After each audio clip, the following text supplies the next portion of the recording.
What if playing dumb was actually the smartest move anyone could make, and what if the people laughing at you today had no idea they were setting you up for success? What if every laugh, every insult, and every underestimation was just another step toward a victory no one saw coming? John wasn't like everyone else. While people around him chased promotions, wins, and fame, he seemed to be in no rush. His days flowed slowly, almost like he was waiting for the world to catch up to him. He wasn't interested in being noticed and didn't care what others thought of him. His goals were simple: to do his job well and to be content with the results. People didn't quite understand him at first. They thought he was lazy, quiet, and unambitious. Unlike his colleagues, who would sprint from one task to another, John kept his cool. He didn't care much about office gossip or about impressing the boss. He wasn't like the others who were always running to get ahead. He didn't talk much or try to be in the spotlight. His coworkers called him the slow burner, sometimes even mocking him behind his back. One afternoon, John's boss, Mr. Harris, called him into his office. The room was filled with the sharp scent of fresh coffee, the kind that always made John feel more at ease. He sat across from Mr. Harris, who had a serious look on his face. "John, we've got an urgent project. I need you to step up," Mr. Harris said, his tone edged with worry. John nodded calmly. He didn't make a fuss. His face showed no sign of panic. He didn't act like everyone else, scrambling to meet the boss's expectations. Instead, he remained calm, his mind already processing how to handle it. The project was huge. There was a lot on the line. His boss needed results fast. But John didn't let that pressure affect him. He simply started working, without fuss, without stress. It was as if the weight of the project wasn't even there for him.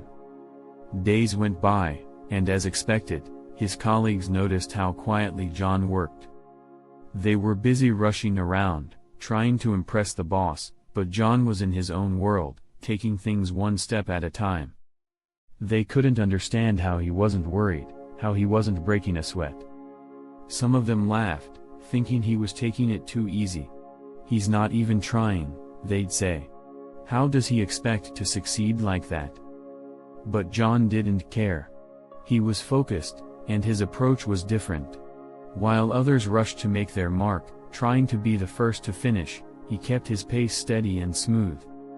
Every step was calculated, and every decision was made with precision. John knew what he was doing, and he knew that rushing wouldn't help. He had been through too many projects to know that quality was far more important than speed. His calm demeanor was his strength. His colleagues didn't see it that way. They were too caught up in their own ambition, too eager to climb the ladder. Some of them tried to impress Mr. Harris by staying late at the office, boasting about their efforts. But John wasn't swayed. He didn't need to show off to prove his worth. One evening, as the deadline approached, John quietly finished up his work and submitted it. No fanfare, no complaints. He simply did his job. The next morning, Mr. Harris called John into his office. He looked at the work John had done, amazed by how quickly and efficiently he had completed the project.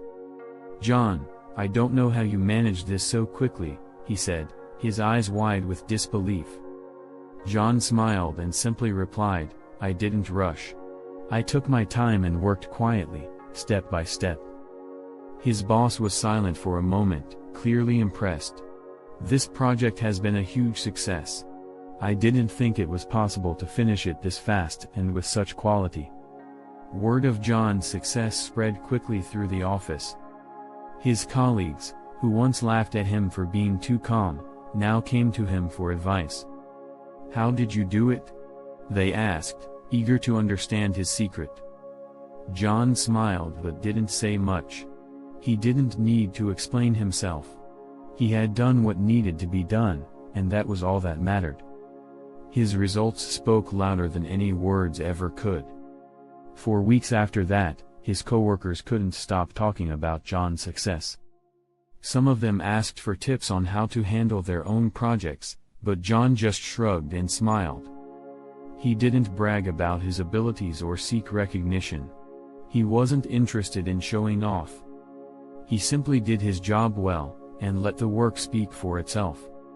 Over time, John's calmness became something of a legend in the office. People started to realize that while they were rushing around, trying to outdo each other, John was steadily climbing the ladder without ever drawing attention to himself. His success wasn't the result of flashy moves or big gestures, it was the result of consistency, patience, and quiet determination. As the years went on, John continued to succeed in his career. He didn't make grand speeches, he didn't boast about his achievements. Instead, he simply kept doing his best, and people started to notice. He was respected, not because he sought respect, but because he had earned it through hard work and humility. He became a model for others in the office, not just because of his results, but because of his approach. John had learned a valuable lesson that many people never understood. It's not about showing off or rushing to the finish line, it's about doing the work, staying calm, and letting your results speak for themselves. John's way was simple: don't rush, don't show off, just focus on what's important. Enjoyed this story? Well, the next one is going to blow your mind even more. Subscribe and hit the bell icon to be the first to experience it. Trust me, you won't want to miss it. If you have any thoughts or predictions about the next story, drop them in the comments below. We love hearing from you.